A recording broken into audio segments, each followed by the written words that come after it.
Hey guys, this is Kayla with the Garden Groomer, and today I want to show you my aviary. Okay, wait. Quick disclaimer so I don't get eaten alive on the internet. I'm gonna mention kind of a lot that this was an impulse, okay? But I just want to stress, buying any animal of any kind or adopting any animal should not be an impulse buy. You should do your research, you should be prepared, you should be ready for them, you should be ready to care for them, make sure they're safe and feed them. It was impulsive, but I've wanted to get chickens and ducks for some time. Also, while making this video, I discovered there's a lot to cover when you're talking about chickens and ducks. So I think this video, I'm gonna try to just keep it to like the builds, the coop, the aviary. But when it comes to caring for chickens and ducks, what they eat, and all the other stuff that comes with it, I might make like a part 2 and kind of talk about my experience so far and what I've learned. But before we roll into the tour, no animal adoption should be extremely impulsive, and you want to be prepared and just have your ducks in a row. Okay, back to it. I am so excited about this build.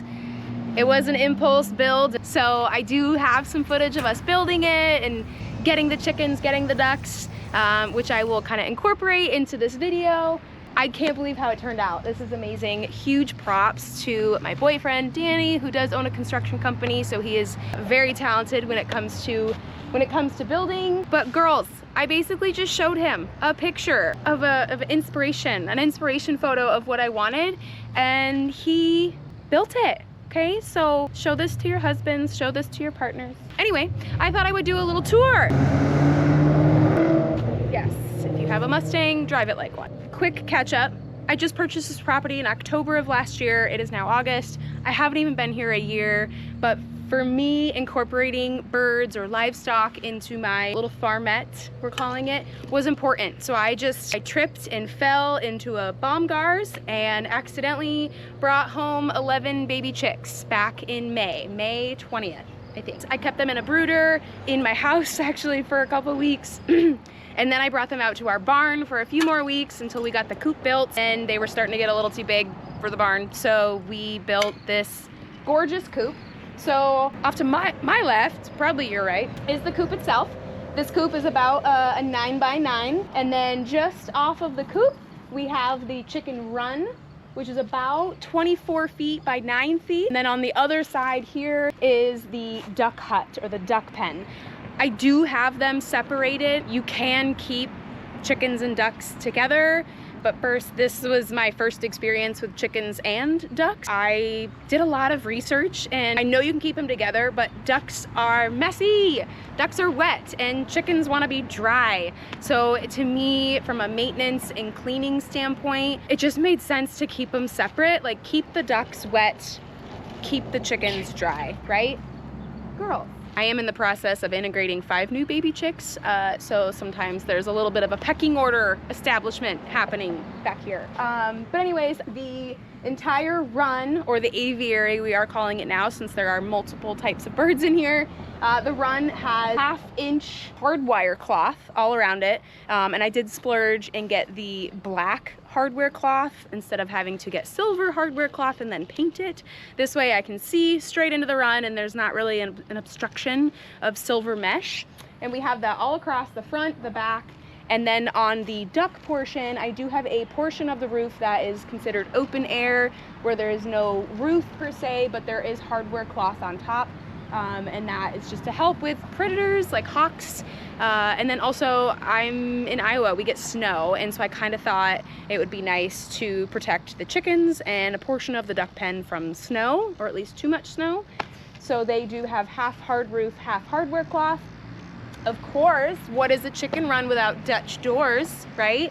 So I do have Dutch doors on both of the duck run and chicken run. I kind of do wish I would have done a Dutch door on the coop, but so far it's been fine. Okay, let's go take a look inside. So I'm gonna show you inside the coop first. Now this door does stick a little bit because with our humidity, it gets a little tough to open. Oh, there we go, great. Okay, make sure there's no girls in here. Hello. So this is the coop, right?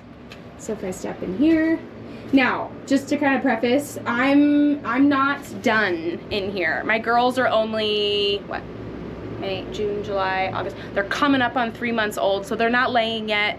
They're not even really nesting or anything yet, but I do have I was gonna see if I could see it from here. I do have the nesting boxes pretty much built, and we will attach them to the side of the coop here. So there's this nice big blank wall over here. We're gonna cut a hole out of the wall and mount 4 nesting boxes in there. And then I'll have the opening for the nesting boxes on the outside of the coop. So when I wanna come collect eggs, I can just simply open it from the outside, collect my eggs, and I don't really have to get in the coop if I don't want to. But this is my setup in here. So after doing a ton of research, because that's the kind of girl that I am, I made sure to incorporate a poop shelf. Okay, so chickens naturally roost at night. They want to go up as high as possible, which is funny. Actually, my girls, when they first were in here, they were roosting over here on this ledge, which is just like the gap between the building and the roof. And I didn't really like that because they were sleeping on the hardware cloth that's out here, and then poop was just starting to drip down the backside of the coop, and I just, no. So we had to put some of these little 2x4s up here just to stop them from roosting over there. And then I put 2 removable roosting bars. Okay, I haven't scraped them today, so ignore that. But that's the beauty of chickens, right? Poop. So these are removable roosting bars. I simply have a little U joist, U clip, whatever. Builders can yell at me for the wrong word. In here with 2x4s. That go all the way down, so when I do want to power wash them or hose them off, all I simply have to do is pop the boards out of here, go rinse them off, pop them back in. This tends to be the spot the girls like the most. You can tell there's just droppings on this side, but it's pretty stinking clear on that side. So the girls kind of hang out here. They also like to hang out on this bar too, which is kind of funny. So we have the roosting bars, the poop shelf. I am using that sand. I'm using that chicken sand. I'm gonna find the brand name for this and pop it up on the screen. I do come out here every day to try and just keep up on it. With how hot and humid we get, the smell and the flies can really build up pretty quickly. I have made some changes to help mitigate that, but I was using the pine shavings at first and it was fine. But then I wanted to switch to a sand, and I just felt like the construction sand was just really heavy. So I splurged a little and got this chicken sand. I think the bag even says, "Chicks dig it." I think they do. They seem to like it. They haven't told me otherwise. But I come out here with my cute little kitty litter scooper, which is not in here at the moment. I'll grab it. And scoop their poop, put it into a bucket, and it goes straight into the compost. Chickens have what we call kind of hot manure, meaning it's not great to put on your garden the second they poop. It does need to compost and break down for at least 6 months, maybe more depending on, or maybe more or less depending on your climate. But all of my chicken droppings and shavings and everything go straight to the compost, which is really nice. Below the poop shelf, I have 2 little bays or cavities here. This is the one that I'm using as their the chick brooder right now. I do have a heat plate in there. Let me flip this around and I'll open it up for you. Okay. I do have a little radiant heat panel in here. I was using a heat lamp when they were in the barn, but being in a space with a bunch of pine shavings and all this wood, I did get just kind of nervous about the heat lamp. They can cause fires, so I just went safe. I'm an anxious girly, so the least amount of anxiety I can put on myself, I will.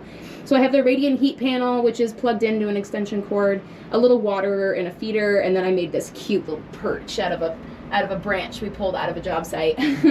So they have somewhere to kind of perch at night. They are still sleeping in there at the moment, the young girls are. And then this is just an empty bay that I'll either use eventually for storage, or if I have a mean chicken. Oh, Falcon, what are you doing? I have the door open. Get out of here. If I have a mean chicken that I kind of want to put in a chicken jail, I'll put them in there. Or if I happen to get multiple chicks at once, this can just be kind of like a second brooder. But for now, it's just kind of a empty space that I lock up, so it's one less space I have to clean. On the floor in here, I am still using pine shavings, mainly because I had extra from when the chicks were babies. I think I might eventually switch this to the chicken stand as well. We'll see.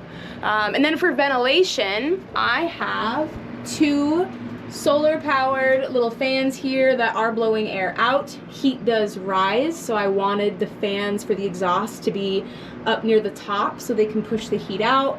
And then I also brought in just like an extra box fan just to keep the air moving in here. Again, it is hot and muggy and humid in here. Or even right now, like there's not a lick of a breeze, so there's just no naturally moving air. So I just wanted to circulate the smell, or the air, so it smelled less. But yeah, that's the inside of the coop. Trying to think, anything else in here? No. I did line the whole bottom and the poop shelf with some leftover linoleum that I had from the house, just so when I do my deep cleans, I can actually wipe down all the surfaces and there's no like poop or water getting into the little cracks and crevices of the plywood that's in here. So that was a huge help. So I think the only thing we have left to add in here are the nesting boxes, which will hopefully be coming, or will hopefully be installed within the next month or so. And then outside the coop, first of all, how cute is this little door and this little window? I got a little solar light, so when there is movement out here at night, the light turns on, hopefully help deterring any animals. I have a little thrifted window that my boyfriend found at a job site that we used in here. In hindsight, I would make this openable with like a screen in there. Like it'd be cute if it propped out, put some hardware cloth in there so there's just more airflow. We can always change that in the future. Cute little window box planter that actually matches the window boxes on my home, which is really nice. And then the run. So I do have big plans on putting in like a pathway and just gardening this up. Obviously, I'm a gardener, right? And I plan to plant a bunch of things here that are like good to feed to the chickens. So things like lettuce and kales and, well, pretty much anything. It does get all morning sun to the afternoon, and then in the hottest part of the day, this does get shaded. So I'll need to make sure I plant things that are okay with afternoon shade. So, the run. Like I said, this puppy is about 24 feet long and about 9 feet wide. So quick math off the top of my head, that's 200 and something square feet chickies. So these are my new babies, or one of them. Let me get in here first, girls. Hold on. When constructing the coop, something that I constantly saw online was how often people accidentally lock themselves inside the coop or the run. You know, you'll be in here cleaning, a gentle breeze will come through and shut the door on you. And so I made sure to immediately have a safe way out. Like right now, the door is shut, but I made my boyfriend install this little pull wire that when I pull it, I'll use my head, it unlatches.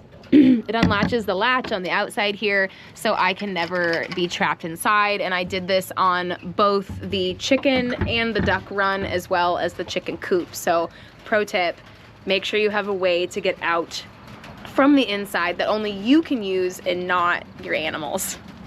Before I show you everything, it's gonna look a little messy in here, but that's because I went nuts this morning and gave the girls a bunch of my kitchen scraps.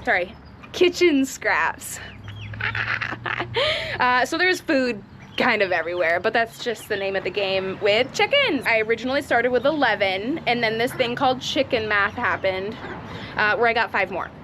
So my babies are here. These are the young ones.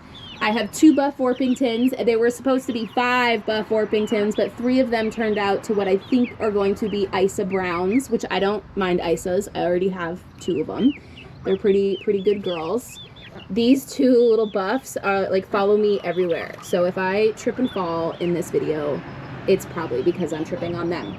Now, what is in here? Okay, so I got a little bit of everything. Like I said, there's food everywhere. Hi, babies. Yes. Hello. Yes.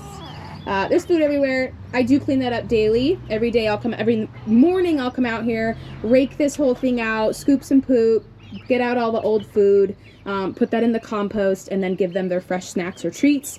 I kind of constructed this little treat hanging mechanism with a bungee cord, and pretty much every morning you guys, I'll go out to the garden and break off some things and kind of tie it to here just to give them some sort of play, stimulation, you know, entertainment. Right now I have a cabbage head and then what was a marigold stem, but they clearly ate all of the leaves off of that.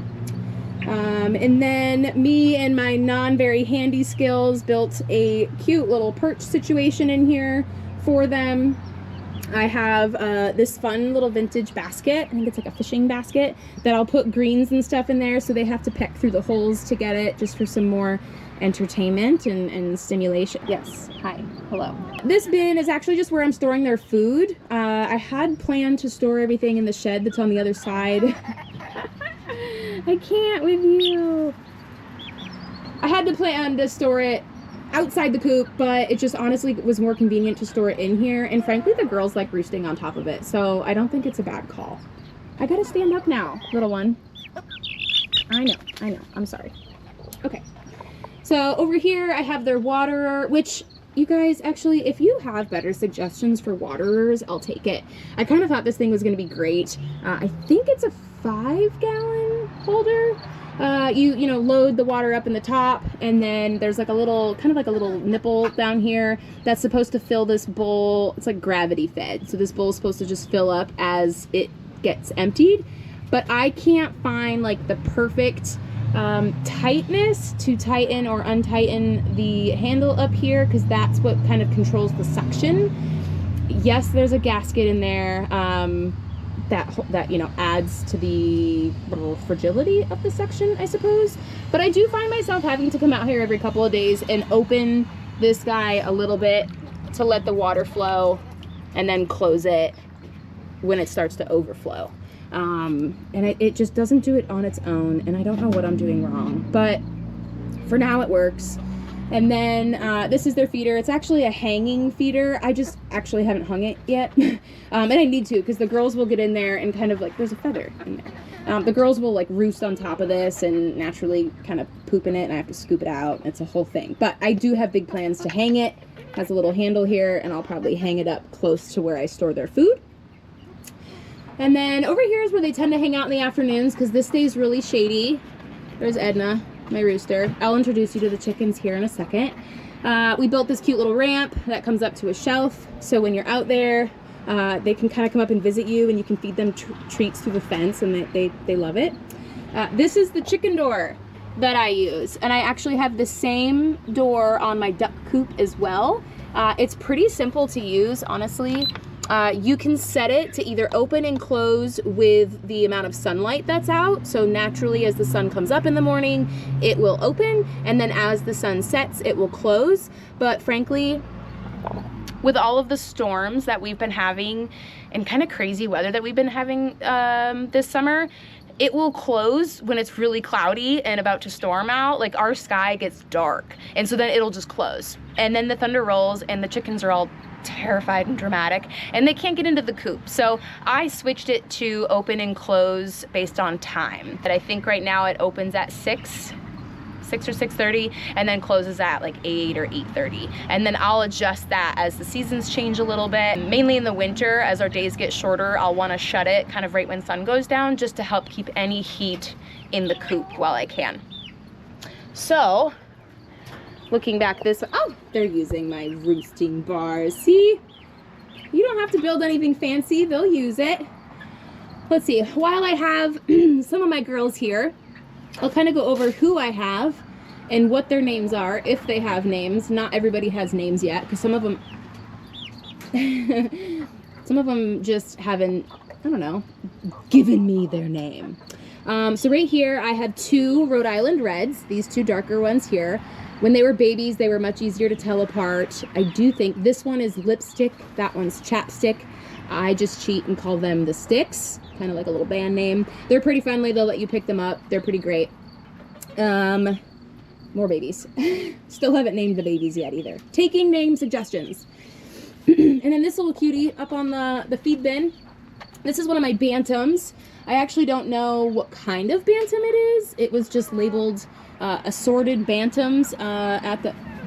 You gonna come say hi? Oh, okay. Did you... Yeah, there you go. Hi, honey. How you doing? You checking it out? The bantams, I have 2 of those. One of them slightly more friendly there than the other. They're not bad. I think they do lay like smaller eggs. If I had to get this type of bantam again, I probably wouldn't. I want my birds to be like friendly and love me. You can judge me for that. Speaking of friendly and loving me, the one here that has been deemed the farm's favorite is Miss Blondie. She's a buff Orpington. She's probably scared because I'm running at her with a stick and a GoPro. It's still so very interested, aren't you? Yeah. Okay, and then I have the 2 of the Isa Browns. So one of them is over here. This one is Cinnamon. I really like their coloring. I like that they start out kind of brown and end up kind of white. They're disappearing from me now because I'm chasing after them. And then, aren't you guys cute?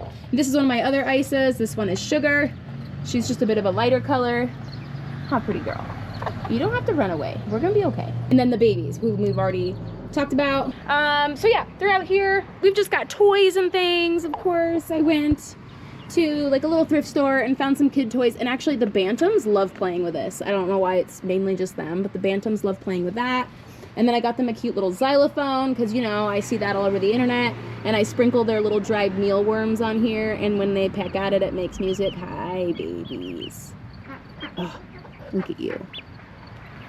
Look at you. What should your name be? We need to name you. Meep meep. I think the only other 3 birds that I didn't really get to introduce you to, which one of them's out now, are the Americanas. So I got 3 Americanas, mainly because they are supposed to lay like a bluish greenish egg, and your girl wants some rainbow eggs. So I tried picking some breeds that lay like tans and whites, I think some browns, and then blue, except this can happen when you get chicks at a farm store, is not all 3 Americanas turned out to be girls. So I'm fairly certain I have a rooster now. I'll go try and hunt him down and show you. But we've actually just named all the 2 girl Americanas the Falcons, Gray Falcon and Black Falcon. Super creative, right? Well, when they were babies, they literally looked like miniature falcons, especially compared to everybody else. They grew a lot faster, they got a lot bigger, and so we just kept referring to them as the Falcons. One turned out to be more of like a gray color, one of them's kind of a darker black color. She's really pretty. And then the 3rd one turned out to be a rooster, and this 3rd one, which if I can find some videos or go take a video of him, when this chicken started growing up, the first like 3 weeks, everything looked normal, everything looked great. They all looked the same. The 3 Americanas looked the same. And then one day, we realized 2 of the Americanas were progressing like normal, and one just started to look a little off, a little special, if you will. And we called her our special ed bird. So Ed, it turned into Edna, and her name is Edna, even though I think we're gender fluid over here, okay? Edna, I think, is turning out to be a rooster. Now people are telling you to name her Eddie. I still think a rooster named Edna is kind of funny, so Edna might stick. So I do think I have a rooster. If I'm going to keep the rooster or not, honestly, depends on if he turns out to be mean. Now, if Edna starts kind of coming at me with his spurs or even just his beak, and like the second he draws blood, I need to rehome him. I can't do that. Between me or my staff coming to take care of the chickens, I don't want anyone getting hurt. Like, that's just not worth it to me. But if Edna remains nice and maybe just a little skittish like he is, he kind of just hides. Like right now, he's not out here. I'll probably keep him. For experience-wise, I would love to raise chicks from eggs at least once. And I feel like every chicken owner says that, and then like 30 clutches later, you know, they've raised a ton of chickens. But with my city ordinances, I think I can only keep about 30 birds. So and with the run being the size that it is, I'm not gonna be getting too many more or want to add too many more to the flock. So we'll kind of see, but I think just once. I think once would be really cute. Plus, if I did do a farm stand, which I plan to do with my eggs and my produce, If I could also just like sell baby chicks, I think that'd be really fun too. So yeah, we'll see. I'm gonna try and scoot into the coop and show you Edna, because he is just a sight to be seen. Let me go see if I can sneak in there. I'll have to throw up some videos on the screen or some pictures, because I'm telling you, Edna just, she's a special looking, he is a special looking kind of bird. Okay, so enough about the chickens, now on to the ducklings. So we had built the chicken run first, which ended about here. And this was just all enclosed, it's the chicken run. And then when I got ducklings, I knew how messy they could be and how wet they are. So I wanted to put them on a substrate or a surface that wasn't going to just be mud all the time.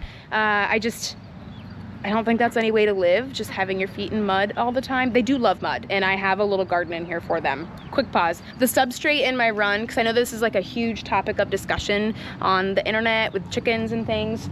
I had started out, sorry to tease you with the ducks. I had started out with just the dirt floor, and then I was just continually adding natural hardwood mulch. No colors, no dyes, no cedar or anything like that, but it was just a natural hardwood mulch, and it actually was great. Like, I did love it, except again, we've been having these insane rains, like more, I think I said it in another video, what was it, more, oh, since 1958 or 56. Like, we have not gotten this much rain since the 1950s, okay? So it's been wet. And then with our humidity and our heat, we did just get done going through a heat wave, and it was like, the feels like was like 112. So all that moisture, humidity, it was just starting to get pretty musty in here. Not to mention mulch was really hard to scoop out. So I did a bunch of research, and people use pine shavings or pine straw. I decided to go with washed construction sand, and it turned out to be kind of the most cost effective, honestly. Let's see, for example, a bag of mulch, the kind that I was using, was about $4 a bag, and I would need like 10 to 15 bags every time I'd be refreshing the run. So math, and I was refreshing it quite often, honestly. The sand, I literally got delivered, I think I got 2 tons delivered, and it was $60. Now, I do have a slight hookup because I own a landscaping company, but the sand is still at cost. I think it was $30 a ton, and I had to get 2 tons. And so I shoveled by hand 2 tons of washed construction sand in here. And guys, I love it. I love it. It's so easy to scoop and rake and clean. And I don't think I'm gonna have to replace it for quite some time, which is really nice. Not to mention, adding a little bit of grit and sand into the compost bin is actually pretty great, especially since things stay so wet and soggy here. So, chicken run substrate is washed construction sand. Okay, now to the ducklings. So, the ducklings, ducks don't roost at night. Ducks actually nest or hang out kind of on the floor. They really don't even hop up on anything. They don't really love ramps and steps and getting up onto, hi girls, getting up on things. So instead of building them like a separate coop, kind of like the chicks, I just did what I keep calling a duck hut. And it's just this cute little kind of glorified doghouse, honestly. It is about like 5 by 4. It is wider than it is longer. And I matched the roof line to the chicken coop because I at least wanted them to match. I haven't cleaned this out today, so don't judge me. But again, they have fans and vents in here because ducks are very wet, very moist. So I wanted to make sure there was constant airflow in here. This is my watering setup for now. They are still younger ducklings. I got them right around the 4th of July. It's the middle of August, so they're about 6 weeks old. So I probably could remove this from the coop now, but with how hot it is, I just don't want them to be stuck in this coop at night, even if it's like 80-something degrees and they just don't have access to water. It is very important for ducks to have water pretty much at all times. Ducks have a long bill, so they'll need a watering dish that's, you know, slightly deeper or longer than a chicken would. And they have their little nostrils or their nares at the top of their beak or their bill, and they need the ability to clean those out. They get stuff kind of lodged in those and kind of just get stuck in there. It can make them really sick. So anytime ducks are eating, they need access to water. And since I do still keep their food in here, I wanted to make sure that they had access to water while they were in here. And then for the ducks substrate, I'm actually just using straw or hay in here because I do have to rotate it out quite often since they're so wet. I wanted something that was pretty cost effective to swap out. And since it's a small space and at the moment I only have 2 ducks, I thought the straw was pretty great. I'll typically clean this out twice a week. So in between, like daily, I'll come in and kind of fluff some more straw on top of it just to kind of give them a clean place to sleep each night. And then about twice-ish a week, I'll empty the whole thing out. I hose it all down. I wipe down any of like the poop stains because, girl, if you know anything about ducks, they poop in every direction. I mean, they poop up. Like, it's wild. Yeah, so I just kind of keep adding straw to it. The one upgrade that I'm probably gonna eventually do in here is take all this stuff out and line like the bottom half and the whole thing with linoleum. So when I do hose it out and rinse it out, wipe it down, it's much easier to wipe. Because right now I'm just having to wipe the wood walls, which I did like 3 coats of paint on it just to kind of help seal the wood, just to keep it lasting longer. I think putting some linoleum in here would be super helpful. And then, like I said too, let me get onto the other side. The ducks do have like an automatic little door. It's the same one that I'm using for the chicks, which is really nice. So I just didn't have to learn a new piece of technology. Again, this opens and closes at the same time the chickens do. Fun thing about ducks is they don't want to go to bed at night. If you let them, ducks will just party all night long. They don't have like the nocturnal, I guess, instinct to get up and away from predators at night. So they'll hang out in their little pool, they'll hang out in the garden, they'll whatever. So I've been working on training them to go into the coop at night so I can shut them in. Now technically this coop and run, the whole thing is pretty predator proof, but I don't want to be naive and just leave them out here for the night and God forbid like something tries to get in. Our main culprits around here are foxes. We do have raccoons and then like, you know, hawks and things too, but they wouldn't be able to get in here. But it's mainly like the raccoons and the foxes, I guess, that I'm super worried about, and cats, but the cats aren't strong enough to get through the hardware cloth. Where this is constructed is it's special. It's a little different. So let me show you. So this brick patio was already here when I bought the house, okay? It was like a little seating area, and they had built up like a concrete wall around the whole patio area. You can see here, and this concrete wall actually does run down even the back length of the chicken coop, or the chicken run. I think they did this to level this whole section of land. Again, the previous owners ran an urban farm and like a commercial garden center. So they were using every square inch of this whole property to grow produce and products. And so they did a lot of infrastructure on leveling a lot of the ground, as well as like water flow management, we'll call it. Because this area specifically does get pretty wet. You can actually see this little almost like a trench, like a washout space. My driveway is graded, water collects right here in the driveway, and then it runs here, and then sometimes it actually does pool up here, which frankly for the ducks, it's great. They love it. We've gotten like 3 or 4 good rainstorms since we've built the duck hut, and when it's raining, the number one thing they're doing is playing in the mud that the excessive water creates. So they're happy with it. The chickens, on the other hand, we made sure to, as best as we could for now, redirect the water flow so they're not getting wet. We do plan to add gutters to the whole backside, because this roof is huge. I mean, in its entirety, God, this thing is like 40-ish feet long. I'd have to do math. I'll pop up the correct thing on the screen, plus 9 feet in width. So that's a huge roof. That's a lot of water. And right now it's just running off the back of the run and into the ground here. And so I am excited and plan to add gutters and then some rain barrels or rain encatchment to inevitably feed or give the water back to the ducks and the chickens, so they're a little more self-sustaining, which will be nice. And that'll also help mitigate a lot of this water flow. So, do you want to make your debut? We've got Blueberry right here. Hi, Blueberry. And then we have Blossom over here. Hi, pretty girl. I'm fairly certain they're both girls still. Still up for debate. This is my first time owning ducks and chickens. But from the research that I've done, you really won't know for sure it's a boy or a girl until they go through their like second or third molt, when they really start getting their adult feathers. They're still kind of finishing out their like adolescent feathers right now.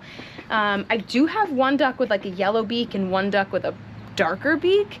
Some folks say, depending on the breed, the color beak can determine if it's a boy or girl. I've also heard that the noise, the specific noise that their quack is, can help determine if it's a boy or a girl.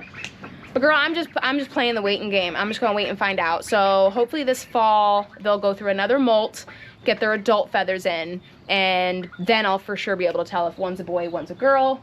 Naturally, I'd love if they're both girls. That's better egg production, right? Because the girls will lay the eggs.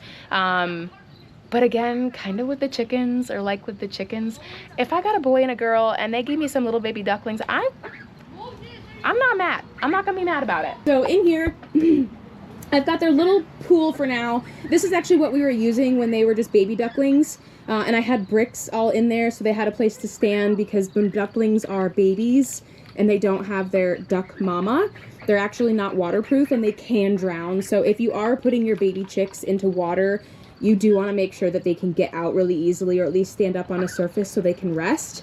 I've since taken all the bricks out. But I actually love this over a standard plastic kiddie pool. It's technically a dog pool, because it already comes built in with a little drain. Like if I just unscrew this, the water will rinse out all by it, or wash out all by itself, and then I can simply put the cap back on and refill it. Again, guys, this looks disgusting, but I literally just cleaned it out yesterday. And I have these cute little steps that just kind of help them get in, although they are now big enough that they just kind of climb over the edge. I have big plans to kind of give them a super cool pond that I can eventually harvest the water and use it for plants. I would love like a little waterfall situation or some sort of bubbler in here if possible. And I want to make it very natural feeling. So I want to add rocks and boulders and just sort of recreate a miniature pond. In this corner over here, I am a gardener, duh. I couldn't help but plant the ducks a garden, okay? There was this awkward little gap where the brick patio ended and the chicken run started, and I thought, oh, what a perfect place to throw some plants in the ground. So I did a bunch of research to find plants that were safe for ducks to nibble on, because I know that like whatever is here they're going to eat. But ducks aren't as bad as chickens to where they're just gonna decimate anything that's in front of them, at least in my experience so far.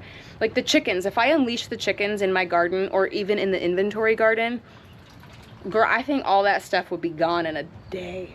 Seriously. But with the ducks, like they're just after, for the main part, like bugs and slugs and little things in the soil. I wanted to give them a space where they could forage and dig their little beaks into the dirt.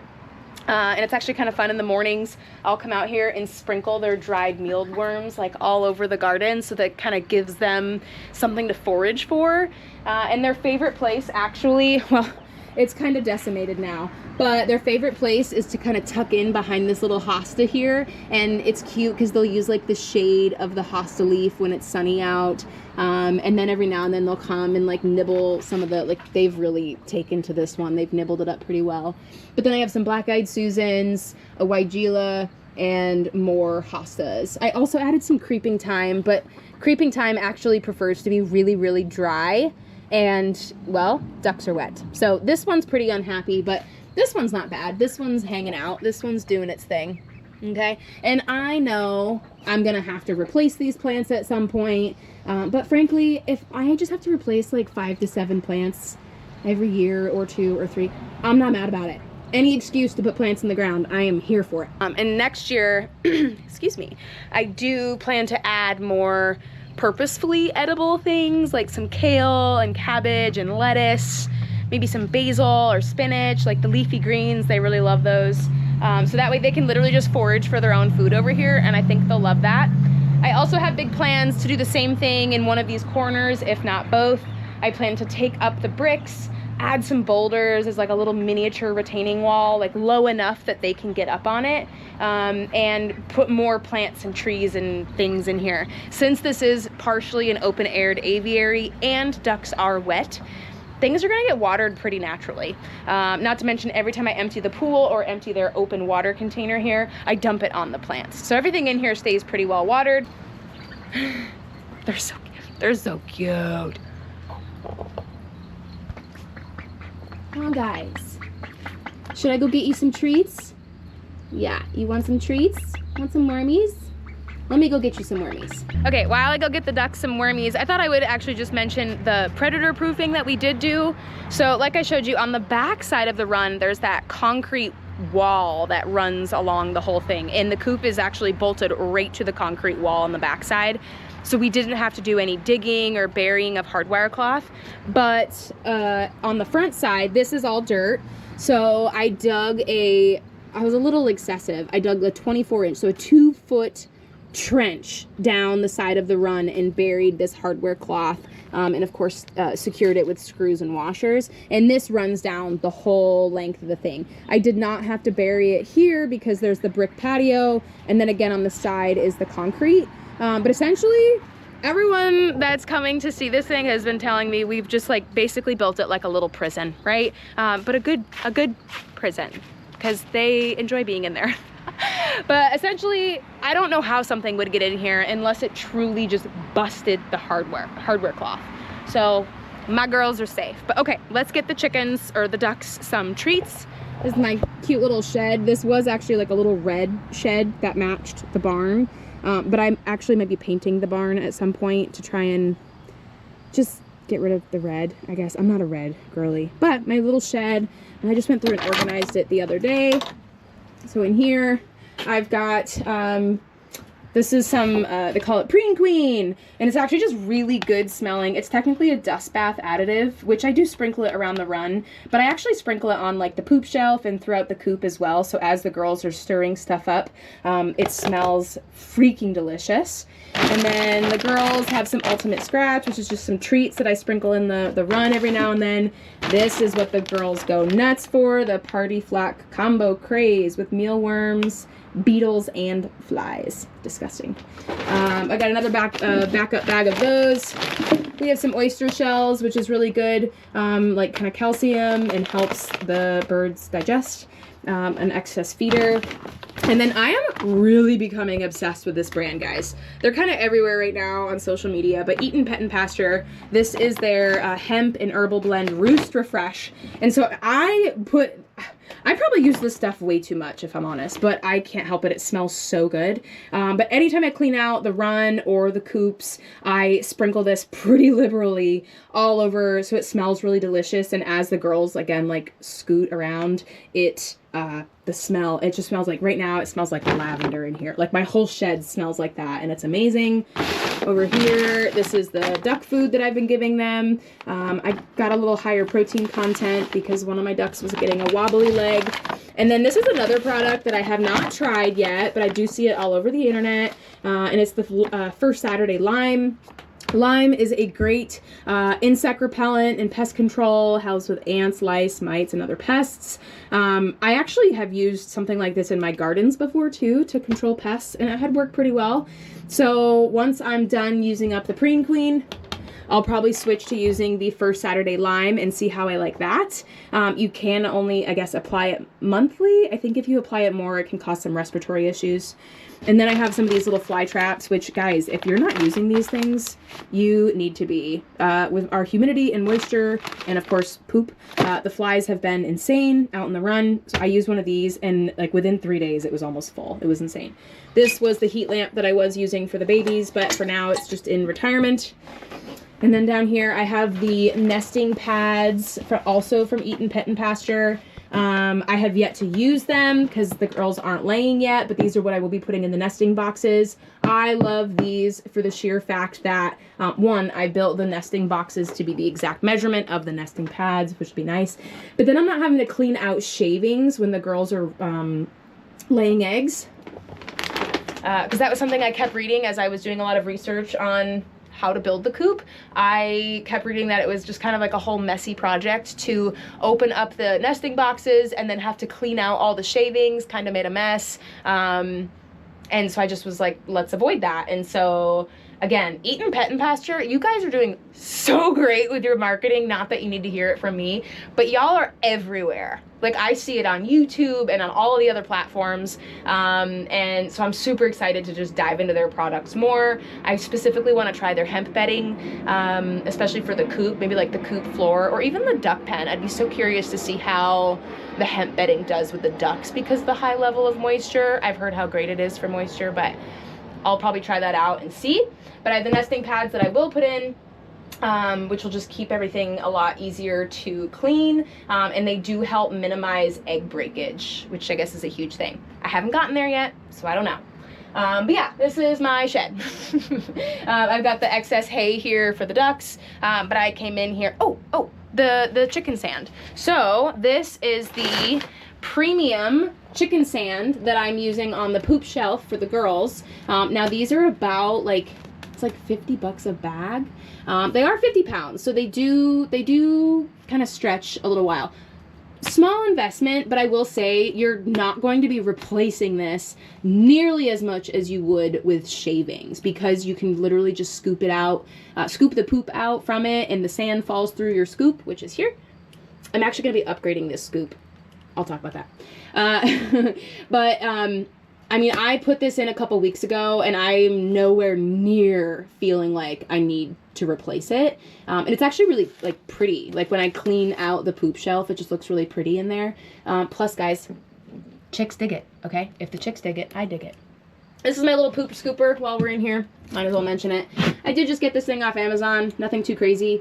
But I've actually seen, I think there's one that's like branded for chickens. And it has like a little rake at the bottom. Let me see if I can stand this up. At the bottom, it has like these little tongs that come out. That's a rake, which I think would be really great. Because when I do clean out the run, I find myself getting a rake and this.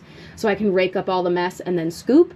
Not to mention the feathers and things tend to like fall through these holes, or like little bits of like lettuce or like little poops fall through these holes. So I wouldn't buy this one again. I'm probably gonna splurge and buy the one that's specifically meant for coop cleaning. Also, surprise, surprise, sounds like it's raining again, which whatever, I guess. Okay, I'm gonna go feed the birds some worms because they love it. Look at all you guys up on that roost. Are you having fun in there? You're welcome. Also, what spurred me building that roosting bar is the fact that my potential rooster, Edna, was crowing in the mornings there for like about a week, like 7 to 10 days. I would get up and I would hear this really sad, like, Arr! It kind of sounded like a feral cat, if I'm honest. And then we rearranged the run a little bit, like moved some stuff around so it was easier to clean. And then Edna stopped crowing. I didn't hear him anymore. And so I thought Edna needed a place to get up and puff his chest and do the darn thing. And so I threw together those little roosting bars, the perching bars. And for the first time in over a week, I heard Edna do the thing. If I can find like a sound clip of Edna crowing, I will. But I never really catch it on camera because I'm usually doing chicken chores while she's out here talking. I will probably forever refer to Edna as she, okay? It's just, they don't know the difference. But let's give the ducks some worms. Oh yeah, get it. Oh, that's so good. I'll sprinkle some in the water for you. How's that sound? You better get in there, Blueberry. She's gonna eat it all.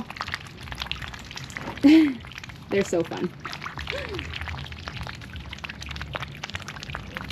Listen to those noises. While the ducks will be living in this enclosure pretty much full time, I do let them out for playtime, okay? You coming, ladies? Come on.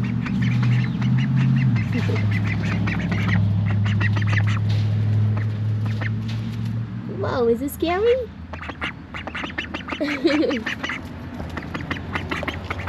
You're the boy.